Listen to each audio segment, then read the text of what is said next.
If needlework is your passion, whether you're stitching by hand, machine, or mixing it all up, you're going to want to hear about the Mr. XStitch Contemporary Needlework Prize 2025. This prize celebrates the best in modern stitch, and it's open to creatives from all around the world, whether you're a student or an emerging artist or a seasoned professional. And the best part, you don't have to send your work anywhere. Just upload high-resolution images to a private folder we will send you after you enter. You can enter more than one category, for instance, hand embroidery and 3D textiles. Just grab an entry for each one. And if you've got a student ID, you can get 50% off the entry price as well. The deadline for entering is 30th of June 2025, and entries are now open at xstitchmag.com/prize-entry. Thanks to our brilliant sponsors, Bookmarked Hub by Search Press and David and Charles, and the legends at Lowry Workstands. If you've got the stitch bug, this is your time. Show us what you've got. Enter the prize now. Visit xstitchmag.com/prize-entry to get your ticket today.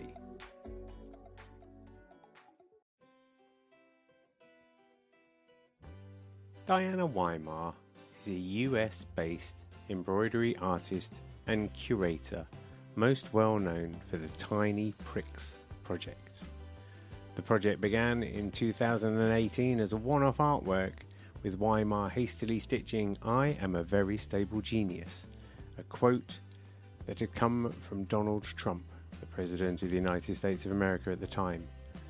So inspired was she by the words of this man that she went on to stitch many more of his phrases to point out the idiosyncrasies and inaccuracies of what he was saying, and to capture moments in time in which the world seemed somewhat topsy-turvy, with a particular focus on what Donald Trump had to say.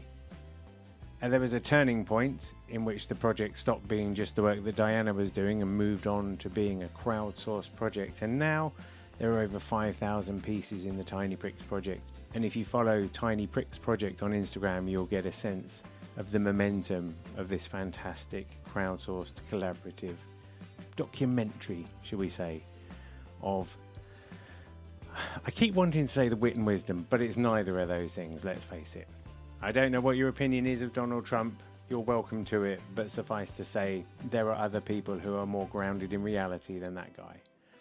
This is the first part of our NeedleXChange, and we talk about the project. We talk about how it came to be, how it evolved into something much bigger than Diana would have ever anticipated, and some of the joys and pitfalls to be found in working with a collaborative project like this.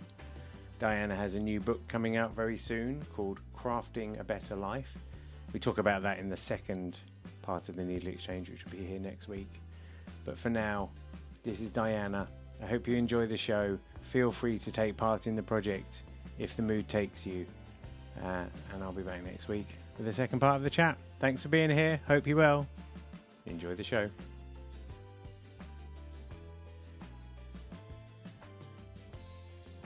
So here's the thing, right? So the Tiny Pricks project is like, you know, following the Trump presidency. Trump comes to an end. You think, oh, well, that was a bit of fun.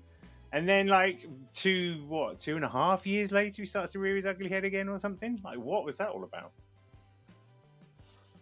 Well, I guess I've never used Trump and a bit of fun in the same sentence, but I appreciate your approach to that question, because I either get a sort of, how could you possibly have done it? Don't you need a blood transfusion from stitching so many Trump quotes? And I appreciate that you say a bit of fun, because I tried to keep it fun, but it really was when I finished doing the Trump era, the Trump chapter, I had some time to step away from it. And about 2 weeks ago, I went through over 5,000 pieces. Bonkers, isn't it? From the collection. I had 12 plastic bins at my in-laws' house. I brought them all downstairs. I got 4 folding tables. And I just started touching them. I just touched every single piece. And it was incredibly intense. And this is before Biden had dropped out. And I could not believe that we were in the exact same spot we had been, maybe worse, before Roe was overturned, that we were still there, because what I realized looking back on the project and that bit of fun was that it was a kind of naive, hopeful optimism that compelled people to take up this invitation to stitch. And I know you've extended that invitation to people. And we both understand, having kind of accidentally found Mm. it, that you can apply this retroactive intentionality to stitching. But really, it kind of found me and I found it, right? We both were on the move. You're getting on a plane. I have 4 kids. I had one that played a lot of squash. I could sit into the squash courts and watch, or I could sit and make Mm. something. And so falling into it accidentally and then inviting all of these people to take their political angst, stitch something, give it to me, a Mm. stranger, forever, is a very optimistic thing. At the time, if you'd interviewed me, I would have said, and probably when we had our first exchange, it was protest, it was upset, it was anger, it was almost as if we had no choice. We were compelled to act. And now, when I see all of these pieces and I see all of the time that went into them and how beautiful they Mm. are, every single, because it's starting to take its place in time, in this chronology, in this material record. And it's really, and I couldn't see that in the middle of it. So what it's like now is very different. And there was a period of time when it was Biden and Trump again, and it felt like the same fight, Mm. but honestly, without the same optimism, Mm. with this impending sense of doom, because I never thought he would last this long. And I don't mean he exactly, I mean the Yeah. movement, I mean the direction. I'm not, believe it or not, I'm focused on his language, but not him. I don't stitch pieces about his body. I don't really, I'm not into the visual of Trump, or I used to listen to all of his speeches, but I've stopped. I always have gone to the language, and the language has gotten darker and more violent, Mm. and um, and it's still here. So I think it's Masha Gessen who said, elect him once, and it's sort of this misadventure of sorts. Elect him again, and it's who we are. Yeah. Fool me once, shame on you. Fool me twice, shame on Yes. me, isn't it? It's exactly the same. Whatever W Yeah, yeah, said. yeah, yeah. But yeah, because it's fascinating. So, I mean, we're on the other side of the pond and I stare objectively Mm, at it. And I've had a few conversations with some people I've needle exchanged with, usually after the show, because I don't really like to get too into the politics for the people listening in the year 3822 when we're all enlightened yeah. beings wondering what the hell's going on. But it's just fascinating to see. I don't know how it played out, how it played out that a man who's been convicted as a criminal can still be like one side's best option for the person to run the country in his 70s. And then the other guy who's in his 80s, like the world's most powerful country, the world's most powerful CEO. And they're just like, yeah, Mhm. no, both of those seem really rational choices. Like from us, it's a really, and we're quite lucky now because we just got rid of a buffoon, followed by a nutbag, followed by a guy who is the wrong man in the wrong job. And now we've got some like adults at the helm of the country, which is a fascinating thing to have happened for like after 14 years. But it's just bewildering that the structure of politics in America can make it so that you can be found to be a criminal and that doesn't somehow preclude you from running the country. All of these structures, it's just bizarre to watch from the sidelines. Yes, and I'm an American citizen, but I'm a permanent resident of Canada. So I grew up in Canada, and I now reside in Canada, though the project keeps me back in the US most of, it's a good period of time. So the Canadians also have, I mean, we have Trudeau. Mm. So it's a very different optic and a very different Mm. person. There are people who can be unhappy, but they're not. I would say that what we're seeing in the US is a failure of systems. So Mm. it's one thing to say that somebody who's convicted of a crime, how could they go on? But the question I always think about is, how is the system failing? What does that say? So you lose faith. I think a lot of my work is about trying to sustain something material, literally, but trying to have something of sustenance in front of you that you can say this exists. Because systems, it feels like systems are breaking down. Mm. Systems are meant to protect people. help us get along, help us agree, you know, and it just that's hard. So, I may be sort of building a fabric wall against this sort of huge wave that sometimes feels like it's crashing down. It's a time to look at all these things, and I know that we are, and we have this moment now where we have so many dramatic things Mm. happening, and I think that's head Mm. spinning. You have one person in the race, the next day you have another person. You raise millions of dollars, which in our system you kind of have to Mm. do. Drag this on, it's so expensive. And you have this pent up need and desire for joy. And you can track all that with our work that we're both doing. I mean, you're really sort of creating this timeline by seeing what people make. Mm. And and so we have this great capacity for joy also. I have seen some of the most amazing things through the Trump era and through this project, which exists because of this challenging political period. Mm.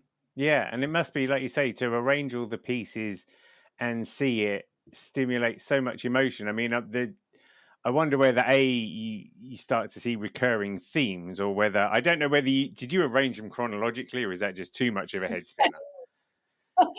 So I had a lot of different things happening. First of all, I should say that I do this project on my own. So I could have an archivist, I could have an intern.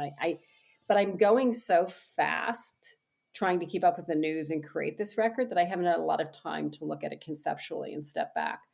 But what I did is I just emptied every bin and I just started to sort them, and you start to see Mm. patterns. So you sort some pieces by names, and I mean, we're going back to Alexander Vinman, we're going back to Megyn Kelly, we're going back to all these different people that are mentioned by name, and then that was too overwhelming, so I went by themes because themes emerge. So the greatest number of pieces sort of reflect a kind of, it's not a poll exactly, but it tells you which quotes people felt the most compelled to stitch. And whatever that Mm. tells you, you even have a better answer than I do. But grab them by the pussy, build a Mm. wall, there are quotes that just come forward, and there are issues that come forward because they matter to people. And so the largest piles were quotes about women, immigration, climate, and COVID, Mm. and all different pieces. So those were the pieces that compelled people to stitch things, and quotes from all different sources. And I should be very clear that anyone can participate in Tiny Pricks Project. It doesn't matter what your politics Mm. are. It just so happens that I don't know that I've had a lot of Trump supporters participate, but they certainly could. The rules were pretty, or the guidelines really were designed to invite anyone to join. But it's like you've got one of those, like word clouds where they see the big phrases. Mhm. You've got you've got this amazing infographic that's been handmade and crowdsourced by people that you can probably pull apart and put back together in all these different ways. But yeah, it occurs to me that people take the time to stitch things that have importance to them. So if you're getting a lot of those kind of anti-feminine statements being made, or ones to do with climate or whatever, that's the word cloud's strong, isn't it? Those are resonating with the people who want to put those pieces of work forward. So it's a great mood reflector, something like that. I Mhm. think it's kind of, I don't know Mhm. if it's unique to the nature of embroidery and needlework to do that, but I mean, one of the other thoughts I had is that each of those pieces is someone standing up and going, no, this isn't true. It's almost like there's just a collection of truth beacons or something. Do you know what I mean? People just going, Mhm. this is wrong, this is wrong, we are being mass lighted, which I think is when they try and gaslight a lot of people or something. Well, I was going to say it's interesting because as you say that, inside of my head, I was thinking, no, no, no, but people also stitch words they love. But the truth is they don't. They're not as compelled.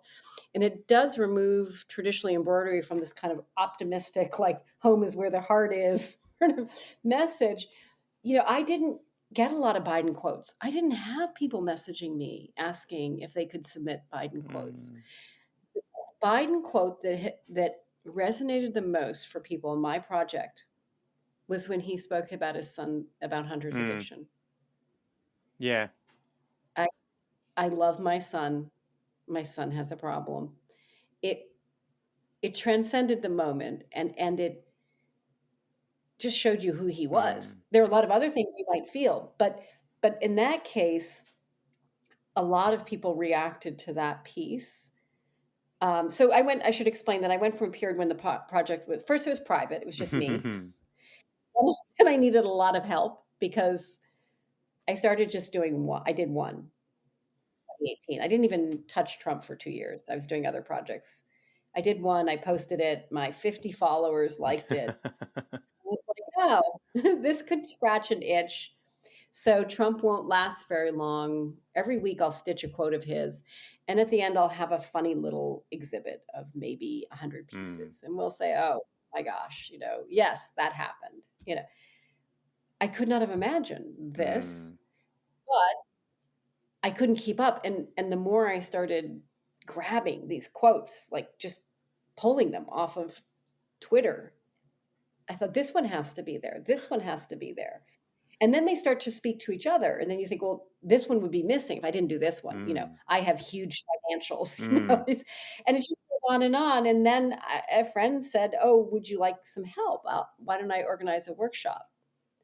And I don't even know if we called it a workshop. It's probably just like get Mm. together. And there are 6 or 7 women. And this is around the time of the Megyn Kelly quote, or people were talking about it again.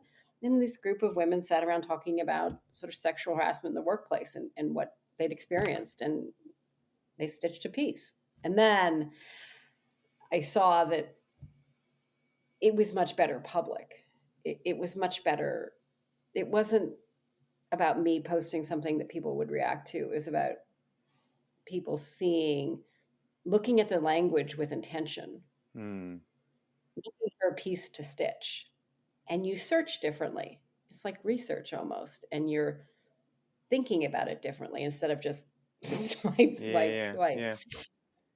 So I feel like it belonged in the public. And now but then I had to end it somehow because it got so Mm. big. Yeah. I I mean, I would get 10 to 20 packages a day at one point.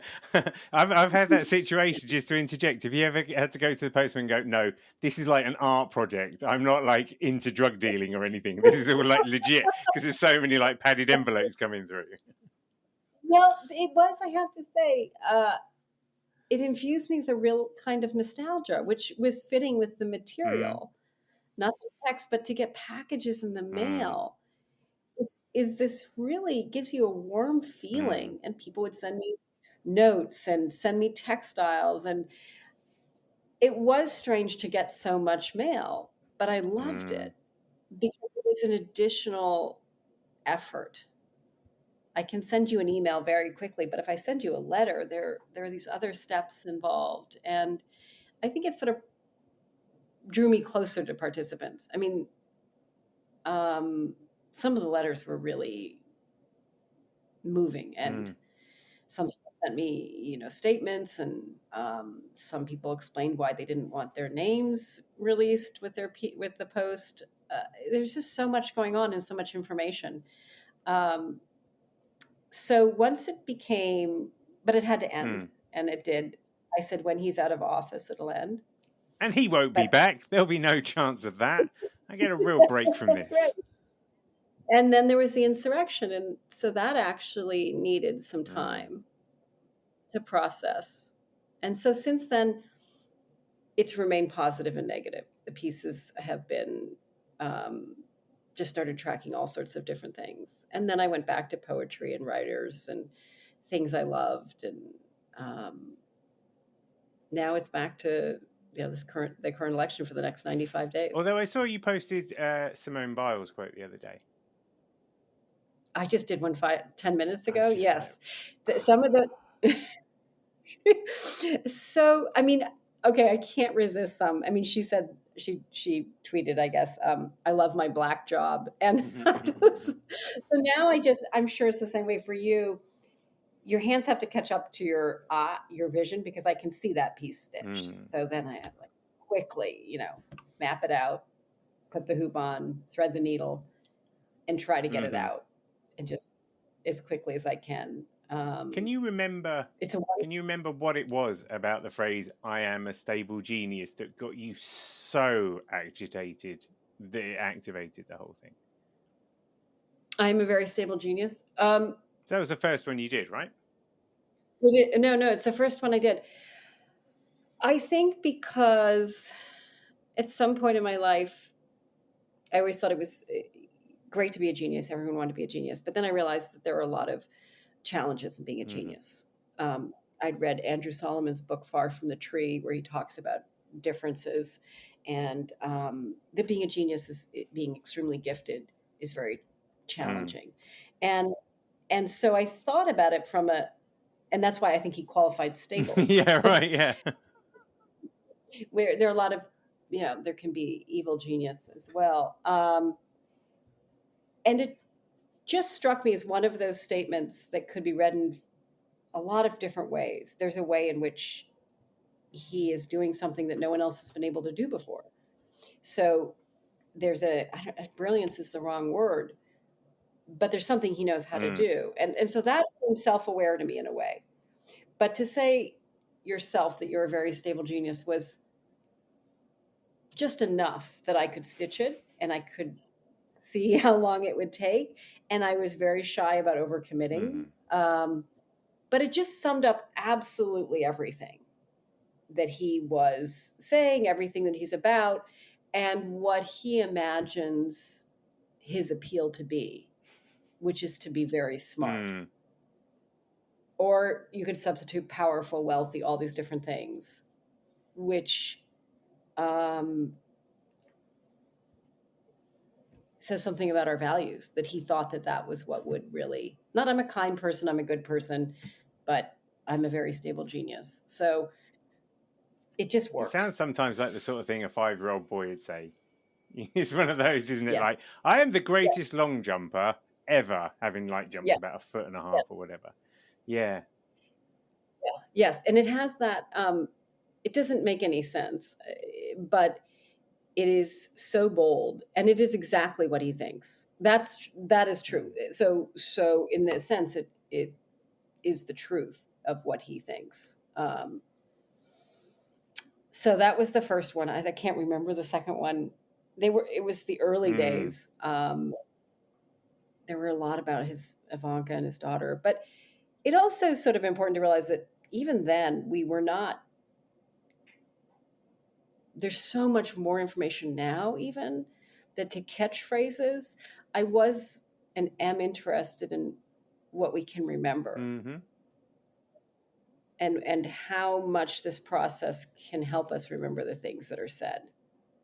And I can tell now, having stitched thousands of pieces, that it's hard to remember. I thought that the hands and the work would help with, remembering, because I realized that we don't have, Trump probably won't have a presidential library, all this documentation. We don't own our social media accounts.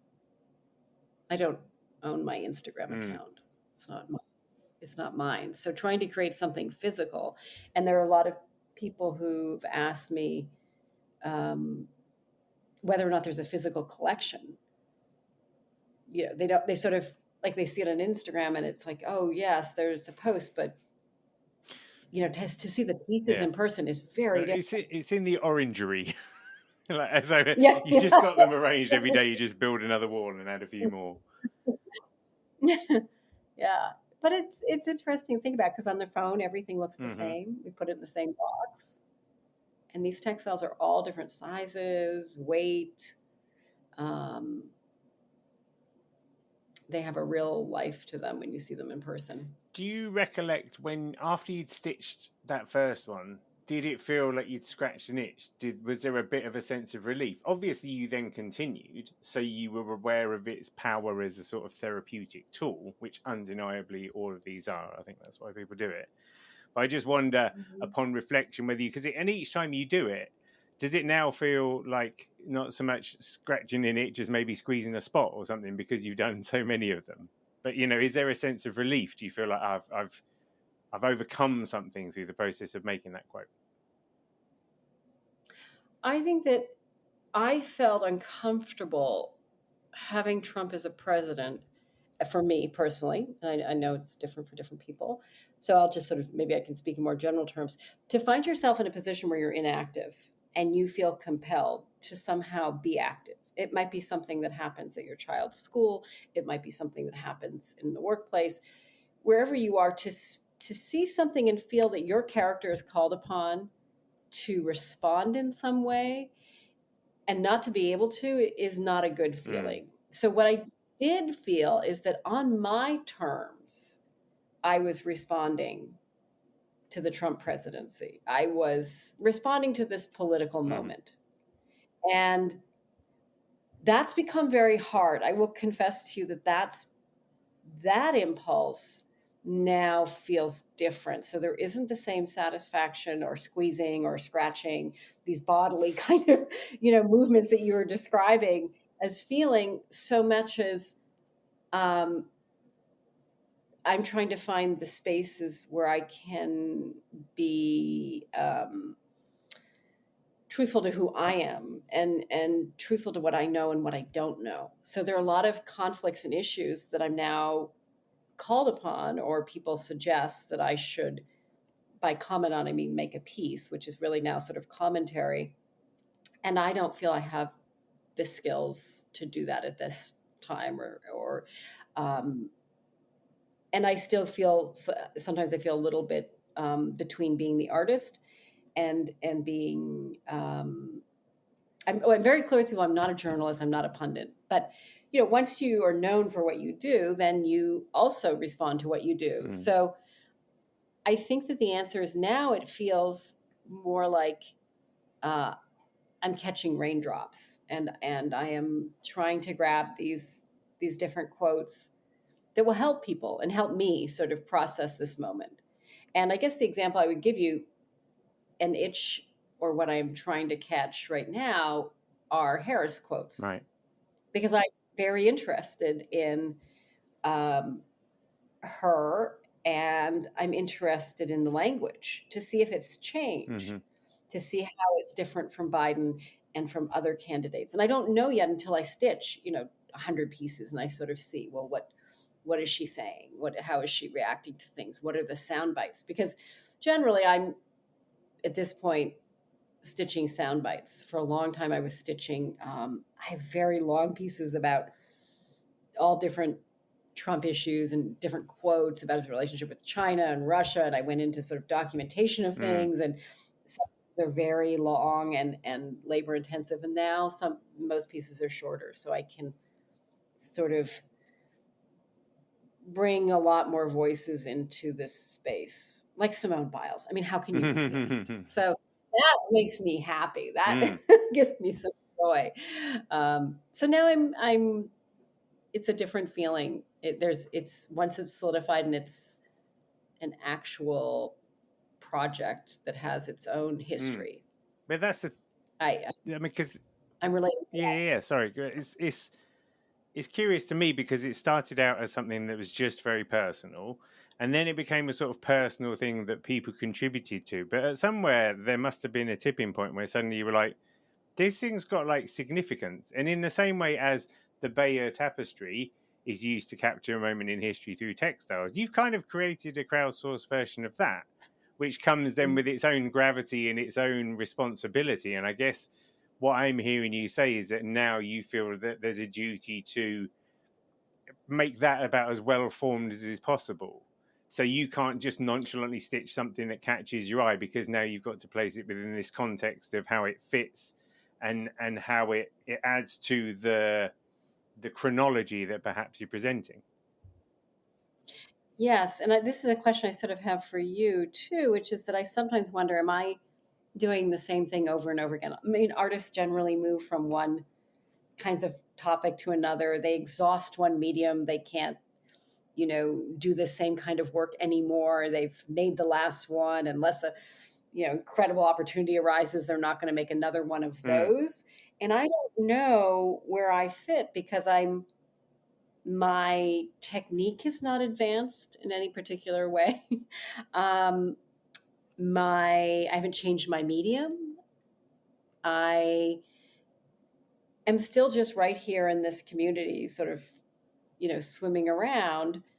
But I am aware that, I don't know, gratitude is the right word, but I'm aware that I'm in this with a group of people, and we may agree or disagree, but I feel very lucky to be able to share some of the things that I'm thinking about. So this sort of moves us into sort of a conversation about social media and how it's used, because my work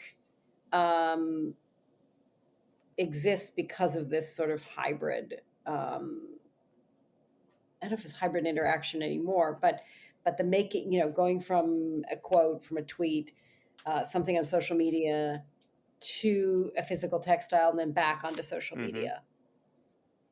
And so I haven't exhausted that path yet. But do you find that, have you reached a point in certain projects that you've been doing where you thought this is enough? Or have there been projects that sort of have continued more or less in the same way, but the meaning keeps evolving? I think it's very kind of you to ask. It's interesting because a lot of the crowdsourced projects I've done have usually come with a deadline. So, whether it's like a project at the with the National Trust where I did a tree and they had cross-stitch baubles on them, that had a delivery date. So they were quite deliberate. And so there's a certain finiteness to that, and you can get a sense of closure. But then sometimes if I think about the overarching things that I do, and I sit there and I think, well, I'm not an artist, and because I don't have the time to put in to bare my soul through creative means like that. But I recognize that I'm a curator and I'm a sort of a conversation haver. That word? So it's almost like I feel like sometimes things evolve, and one thing I've become quite aware of is how well things fit within me. So, for instance, doing the podcast is something that I feel a really good fit for. When I started doing it, I was like, yeah, this is like the right energy feeling inside my body, because it's something that's the natural evolution of where I've come from. And I feel like in your situation, I don't think you're finished with this project yet, because if there were, I feel like you would start to get an inkling around the back of your head of what the next step was. It's kind of weird. Recently, our dog died, and I was able to come up with a cross-stitch idea for the first time in ages. We've now got a puppy. It's not that I don't have that idea anymore. I definitely don't have the time for it. But I was very interested to see how that feeling kind of crept around the back of my head of a new idea and just kind of moseys up. And I feel like that's usually the surest sign that you're getting to a point where you are ready to change. Whereas it feels to me from what you've said, you've just got all those pieces back out and laid them out on a table and had a look at them. And it's almost like you're reprising the whole situation, but it doesn't feel like you're done yet. And the story isn't done yet. Maybe when he pops his clogs and eventually goes back to whichever planet or sphere of existence he came from in the first place, maybe that'll be the point when you can go, right, I can offer this up as a historical record, and then you can go off and do something completely different. But if the inkling's not there, I'm guessing that's because you're not done yet. Does that seem? I think sometimes I wonder if I'm trying to. Yeah, that all resonates, and I'm sorry about your No, that's dog. all right. It's all right. Sorry, he's a good boy. We lost our dog of 13 years, and people had lost dogs before. My friends have lost dogs and stuff. I was like, why is a dog? But now I totally get it. And we got a puppy, so I feel you. Yeah. You're kind of like, we do a whole another episode about what it's like to have a puppy that just chews everything. Yeah, and why do we think that when we get a puppy, we're just going to get the mature dog that we had before, sort of right away? Honestly. What is that amnesia? It's like childbirth. Yeah, you know what? As you're talking, and it's so nice to hear you talk about your work too, because I thought I was imposing a deadline. I did think, I had a deadline when he's out of office. I think what I kept doing is stitching all of these different quotes, and a lot of them what I'd call the balm for the bombastic, so the positive quotes, because I needed, maybe it's a counterbalance. Maybe when I have as many positive pieces or hopeful or alternative pieces, to that, the weight, I don't just mean the physical weight of what I went through, sorted through 3 weeks ago, but the weight, I think about one of the things I like about Harris is how many younger voters have registered. I mean, I'm 55. I want my kids to vote. I want my kids, and my youngest is now voting age. This will be his first election. But for two of my other kids, these have been their choices have been, dominated by this particular, not just Trump, but the Trump, this kind of these kinds of politics. So maybe then when there's something to counterbalance, maybe when I feel like I've found all of that other language. I mean, that's usually what I just find is like that. Like when the idea comes to you, it's because you're ready to get the idea without wishing to sound too namaste about it. But at the same time, like every single conversation I've ever had with someone, it's always like the ideas come when you're ready. And it might be that you'll just hear a song lyric that will stick in the back of your head for a while, in the same way as someone going, "I'm a stable genius" was enough to rile you, whatever the creative path is. But I think that in the same way as I started out doing cross stitch, because I thought it was funny, and then I kind of did a lot of the tropes of like sweary cross stitch and the novelty of being a man, and then found myself in a position of curation. I feel like your path has pretty much been exactly the same thing, because you started out doing your little thing, and here you are now curating exhibitions, and we haven't even got talking about the book, which we are going to get talking about. But it's that same kind of path, and sometimes it's just like you're on this raft and there's a river that's taking you somewhere, and you just have to, if you're lucky enough, you can tell you're on a raft in the first place. But like with me, I don't know whether I'm insecure because I see so many amazing textile artists that I don't feel like there's any point in competing. But at the same time, I just think, well, actually, my strengths more often than not are having conversations like this. That's the thing that I'm good at. And so maybe it turns out that this is the place where I'm meant to be in the scheme of things. I'm meant to be the dispel people's preconceptions about needlework guy or something, But it's just, I think then, like with me, like doing the podcast, the idea came along. I'm currently involved in some projects in my hometown as well, looking to see whether we can create an art gallery and re-stimulate the cultural conversation there. And that's another one of those things. It's just about those kind of movements. You find yourself being around the edges of the scene rather than being people putting stuff into the middle of the scene. Does that make sense? It makes a lot of sense. It does. I will say that what you're doing is a lot of work. I know, you're doing research. Your invitation to participate really included, as an artist, addressed every anxiety or concern I might have. And I don't mean the technical anxieties, but what it means to share your work. And I think you said something like, my job is to make you shine. And that is more, I think you and I, we use the word curate, but I think what we're also talking about is how can we help people feel better? And I've had people who say that, this project got me through the last, X years, 4 years, 6 years, whatever it's going to be. And I don't really think that means I did. I think this process, this whole idea that we can be together and appreciate this seemingly, it's not mundane at all, but as we're talking about, I'm not spending hours and days on a piece. I can't do that. And so I always think of it as what is the time investment and how does that mean the skill set? And I love looking at work that people have spent more time making, but I can't do that. But I know that I'm eager to have a conversation and give people things sort of immediately. And so the trade-off is, and when you're doing actual interaction in your community, then you really are focusing on the in-person, on the interaction, and what comes out of it is, it comes out of it. I remember I was very interested in art therapy originally, and I remember when I learned that to be an art therapist, you were practicing your art in parallel with other people. You weren't teaching them as an artist. And I think when you take an art course, you go to your art teacher to expect them to teach you something. And I'm just doing my embroidery right beside you. I mean, I might know some things, I might show, here's a few shortcuts, but we're really on a parallel path. And I've felt that way when the project was public.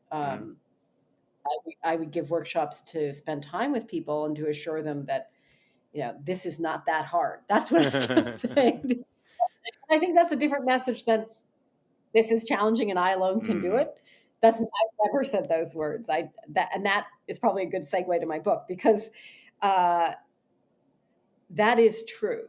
I do believe that the work I do, is, and I don't know if that's the difference between craft and art, but I just say to people, how do you do it? And I just said, that's how I spent my time. That's what I chose to do with my time. And you could do that too. But you choose, you're choosing to do something else, which is fine, of course. But it is possible to do what I do. It reminded me of a quote I heard on a podcast recently. There's a guy called George Mack, and he talks about the illusion of adults and how when you're a child, you look at adults and you think that like they know what's going on because they're adults. And then you become an adult and you realize that no adult actually knows what's going on. We're all just doing the best we can and hanging on in there. And it's just like there's this illusion, like the perfect horse. There's just this illusion of an adult as someone who's really got their act together. And it's the same thing. But I think a part of that release is as you said, it's not going, I'm better than you. Like if I'm ever teaching or trying to facilitate, all I'm doing is going, I've done this, I've yet to be struck by lightning, it's really good for you, why don't you try it? Not I'm so much better than you because I'm clearly outclassed by a lot of the people I know. But I think you're right, and I think that's almost like the ideal teaching perspective, is to have that humility to just go, we're all in this together. And I wanted to ask you, this might make sense, but I wanted to ask you if you can remember the first piece you got from somebody else. Okay, wait a minute.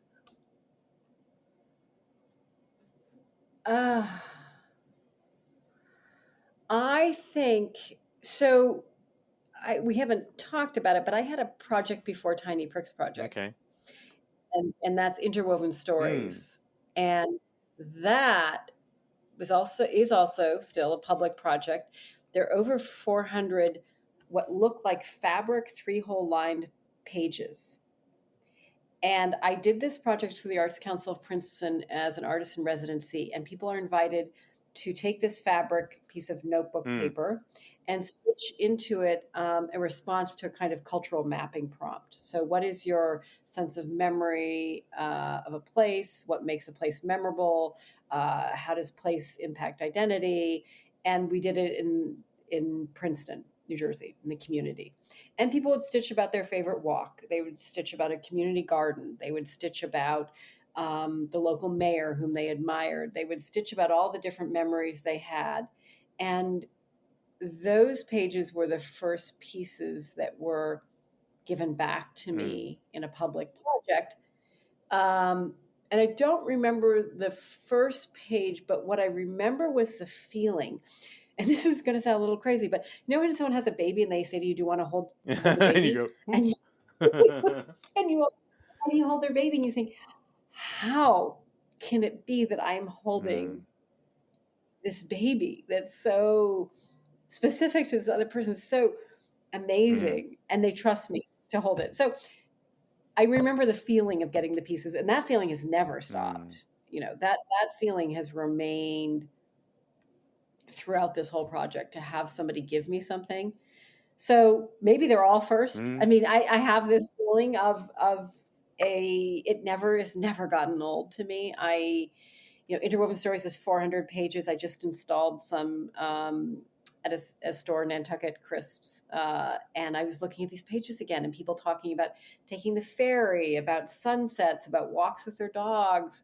Very beautiful. So I have a feeling about the firsts, and I've retained that feeling of sort of real. It's a real honor to hold this work for so many people. Yeah, definitely.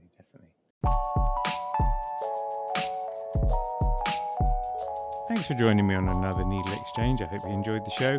I'd love to hear from you, so feel free to email hello@needle.exchange, that's NEEDL.exchange, with any thoughts, comments or feedback. And if you want to keep up with all the news, sign up to the Needle Exchange mailing list at bit.ly/needleexchange. See you next time.